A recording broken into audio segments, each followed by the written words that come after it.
welcome back to another episode in this So You Want to Be a Vet series.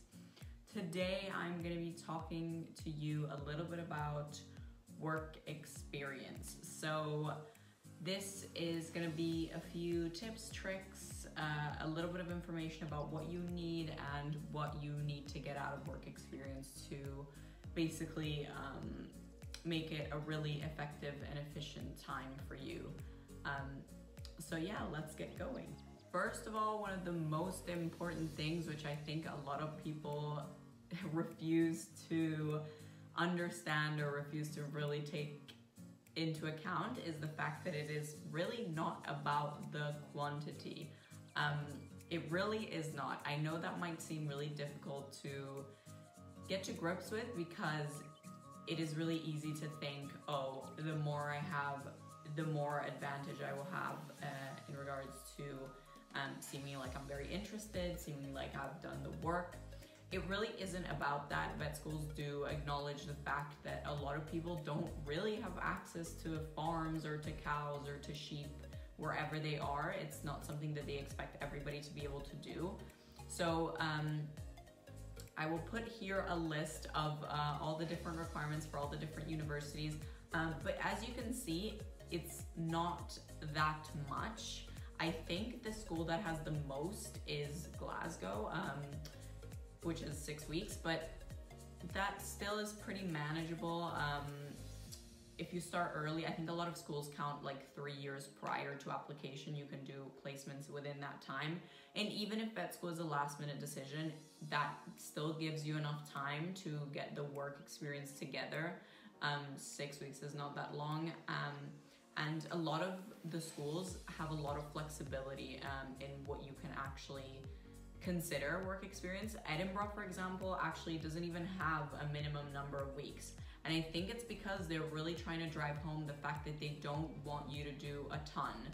I think 1 week is very little, obviously, but I think for some universities, if you can really sell it and if you can really show that that week you've really taken in every single second and you've really analyzed everything and been really critical and analytical, that is going to be good enough. Obviously, I would suggest that you try and get at least 2-3 weeks and meet the requirements. You do have to meet the requirements. If a university has specific requirements, you do have to meet them or you will be disregarded as an applicant. So definitely check out the requirements, make sure they're up to date. The ones I've put up here are obviously the latest ones that I had access to, but keep in mind that they are changing because a lot of universities do acknowledge that a coronavirus has made it really difficult to access EMS, so a lot of students won't be able to do it and will have had their placements canceled. So definitely check out the most updated requirements because they will be changing and they might request a different type of test to sort of gauge your understanding of what vet school is about. Okay, so what is the whole point of work experience? It's not just for you to do it and to suddenly become a vet student and for them to say, oh, you've done it, so you know what it's all about. It's not really about that. It's really kind of for them to test you and to see if you've put in the effort and if you've gone out to gain an understanding of the ideas and the concepts which kind of make veterinary medicine. They want you to be able to discuss your experiences in kind of a very analytical way and to see what you've managed to take out of it. They don't definitely have a set list of things that, okay, if you've done this, you need to get X, Y, Z out of it.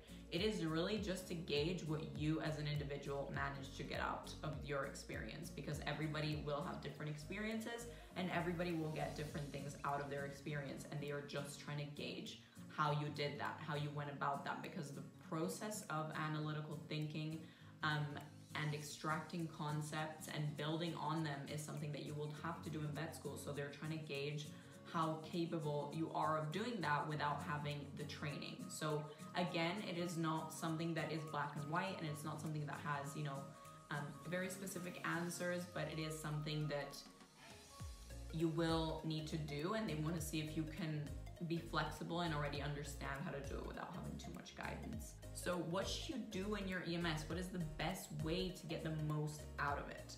So the best way to prepare for a discussion with someone who's interviewing you is to spend time with vets and to deal with clinical cases that you see. So I know that sounds very difficult, and to someone who's never really dealt with a clinical case or anything clinical, it might seem really, really intimidating, and you might be thinking, I don't know how to do that. And that's fine. The key thing to take away is that they don't want you to be a vet student. They're not trying to interview vet students. They are trying to interview potential vet students. So they just want to see that you have managed to have a discussion, have an understanding, have the interest to talk to a vet and extract, again, as I said, some key concepts. They want to see that you're able to ask questions and extract answers from those questions and really build a picture of what the main factors of a case are. And that is genuinely just done by speaking to vets. Work experience is not just about going there and learning how to handle the animals physically. It is a way for you to start developing professionalism and communication skills, which are the big base of veterinary medicine. You do need to know how to communicate to professionals, and as we've mentioned before in my interview video, that is kind of what they're trying to gauge, that you're able to communicate and that you're able to have these skills which will make you a good vet and a good vet student without the training. Obviously, it won't be perfect and you won't excel at it because you've never done it before, but they are trying to see how much of that you have already, so that they can build on it with the course itself. So in summary, work experience is not just about the number or the type of animals you see. That is a part of it, but it isn't the most important thing. The most important thing is what you can get out of it, is that you can go into it, communicate with professionals, and start building these skills that you will be needing for vet school and to be a good veterinarian. So just to finish off, I want you guys to specifically focus on those aspects of work experience, the communication, the clinical cases, and the professionalism.